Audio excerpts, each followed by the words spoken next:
Estamos de volta com o Assunto de Estado. Hoje recebemos os senadores da bancada do Amazonas. Nós estamos ao vivo aqui pela TV Senado e também pela Rádio Senado, em discussão o desenvolvimento sustentável do Estado. E você que está nos assistindo também pode participar. Envie suas perguntas ou comentários pelo nosso telefone do Alô Senado, 0800 612211, pelo site senado.gov.br/Alô Senado ou ainda pelo Twitter, @TV Senado. E nós temos já perguntas várias de telespectadores e esquecemos de responder, senadores. Nós fizemos a pergunta da internauta Daniele de Volta Redonda e não foi respondida ainda. Eu gostaria que os senhores respondessem um pouquinho, falassem sobre essa participação do BNDES no desenvolvimento do Estado e principalmente com relação aos pequenos produtores. A pergunta dela é se elas contemplam as peculiaridades, as potencialidades locais ou de pequenos empresários. Ainda há muito a se fazer, mas muito já foi feito. O BNDES tem sido um grande parceiro do Estado do Amazonas. A ponte que nós mostramos ainda há pouco foi financiada em parte pelo BNDES.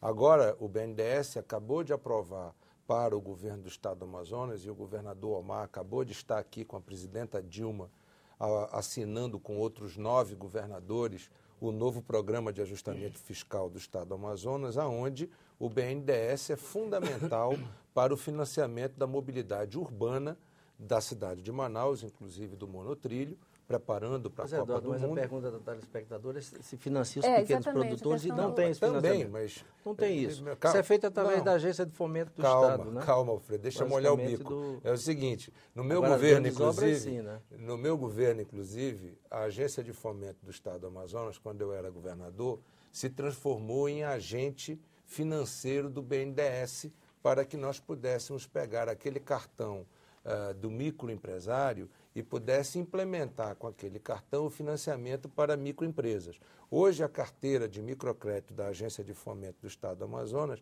é da ordem de 800 milhões de reais, 780 milhões no balanço de 2010, gerando, portanto, mais de 18 mil financiamentos só no ano de 2010 para micro e pequenos empresários. Mas, senador Alfredo, o senhor... Parece que o senhor discorda um pouco dessa questão da participação do BNDES com relação... A participação do BNDES mais significativa é na construção de grandes obras que são importantes para o Estado, como a ponte e outros empreendimentos. O estádio, né, uma série de outros investimentos que são fundamentais, que o Estado não teria possibilidade de fazer esses investimentos sem a ajuda do BNDES. Mas quando a gente fala de interiorização da Zona Franca de Manaus, eu fico reticente em relação a isso. Porque para a gente interiorizar, a gente tem que aproveitar o que a gente tem de produto que é regional, de matéria-prima regional, como você citou, outros produtos regionais, para a gente industrializar e fazer com que isso cresça, porque a gente jamais vai conseguir fazer com que uma indústria que produz a cidade do Arini, isso é impossível fazer. Por que eu acho que essa interiorização é uma coisa complicada e difícil?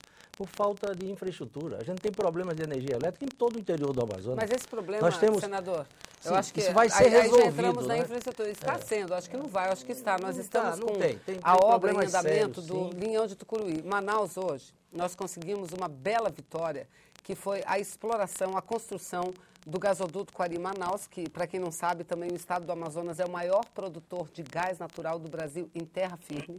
Somos a maior produtor e era uma riqueza não utilizada. Foi construído o gasoduto e hoje em torno de 1/3 da energia elétrica de Manaus já é gerada a partir do gás natural, que é muito melhor ambientalmente do que o óleo diesel. Senador, eu vou garantir um pouquinho a palavra que ela termine. Mas não é justo com o BNDES. Não é justo com o BNDES. Não, mas ela está comentando uma outra coisa. Mas não terminamos o tema do BNDES. Certo, mas vamos chegar lá. E não é democrático. Não é democrático e não é justo. Porque o Fundo Amazônia do BNDES financia hoje milhares de projetos vamos chegar. Não é do conhecimento, talvez, que, aliás, do senador Alfredo, Então, veja, a energia, eu acho que nós estamos resolvendo. O gás será construído, segundo informações que temos do Ministério, uma nova termoelétrica de 600 megawatts para ser gerida com gás. O Linhão Tucuruí, Manaus, está em obras, já está sendo construído. Nós deveremos ter o linhão também das hidrelétricas no Madeira até lá. E são obras também que têm recursos do BNDES. Também tem. Agora, eu concordo com o senador Alfredo quando ele diz o BNDES, e não é assim só no Amazonas, é assim no Brasil inteiro. ele financia as grandes obras. É verdade. Ele financia as obras grandes. Fazer isso com o pequeno agricultor, privadas do banco. E públicas. É o modelo do banco. Não, mas o banco está entrando, é bom que se diga também, com o pequeno, por exemplo, qualquer microempresário, eu acho que é isso que o senador Eduardo falava, qualquer microempresário, ele tem um cartãozinho do BNDES, ele pode acessar sem burocracia nenhuma e abrir e montar seu negócio. Mas eu queria retomar aqui um ponto que eu considero importante, que é exatamente dentro das coisas da economia regional. Mas se não se disser deixa sobre Eduardo falar, por que a piscicultura não foi desenvolvida? Na piscicultura não foi desenvolvida. Eu me lembro do senador Evandro Carreira, aqui no Senado, foi senador pelo Amazonas, onde ele pregava as fazendas aquáticas dos igarapés. Vamos concluir uma rede de frigoríficos. Para produzir peixe em piscicultura de água doce, precisa ter conhecimento da quantidade de oxigênio por cada região. Nós fizemos um esforço enorme no estado do Amazonas, mas me perdoe, o BNDES é o agente do Fundo Amazônia. O Fundo Amazônia, que é o principal fundo de compensação ambiental, que tem hoje em caixa mais de 100 milhões de dólares provenientes de um acordo com a Dinamarca de $1 bilhão. Noruega. Aliás, com a Noruega. Melhor dito. Me corrija, senadora, tá certo? Só no estado do Amazonas investiu via Fundação Amazonas Sustentável e via governo do estado, pela Secretaria de Desenvolvimento Sustentável, o maior projeto do Fundo Amazônia para financiar micro e pequenos empresários.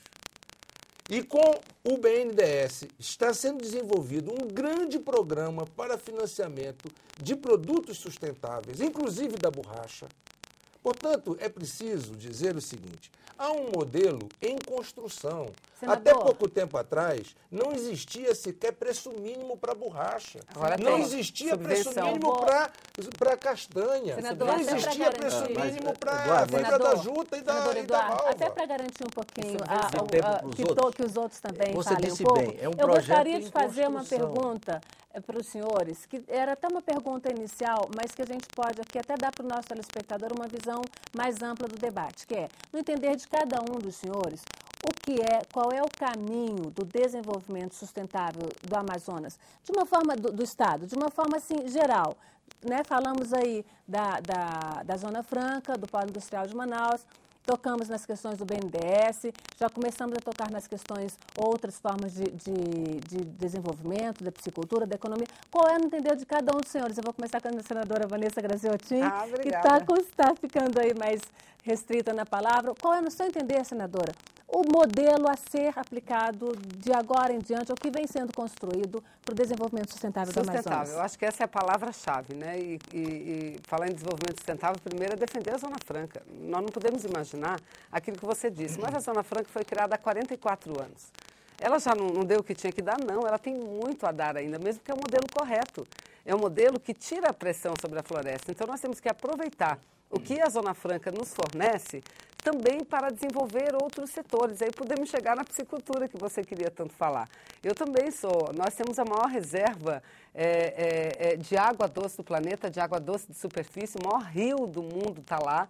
Nós temos a maior biodiversidade biológica maior do mundo. Eu, como farmacêutica, sempre uso esse exemplo, 25%, vejam bem, 25% de todos os medicamentos que nós utilizamos no mundo tem o seu princípio ativo, portanto, a sua matéria-prima oriunda da região amazônica, da biodiversidade, da diversidade biológica amazônica, mas nós não produzimos lá. Então, nós estamos num esforço muito grande para desenvolver esse setor de medicamentos, o setor de fitoterápicos. Temos um grande centro de biotecnologia pronto, construído e subutilizado. Não é? E lá nós poderíamos desenvolver produtos não só para contribuir com o desenvolvimento tecnológico da Zona Franca de Manaus, que é importante também, mas desenvolver a área de cosmético, a área de medicamentos, a área de fitoterápicos, isso é muito importante. Então, o que nós queremos para a Amazônica?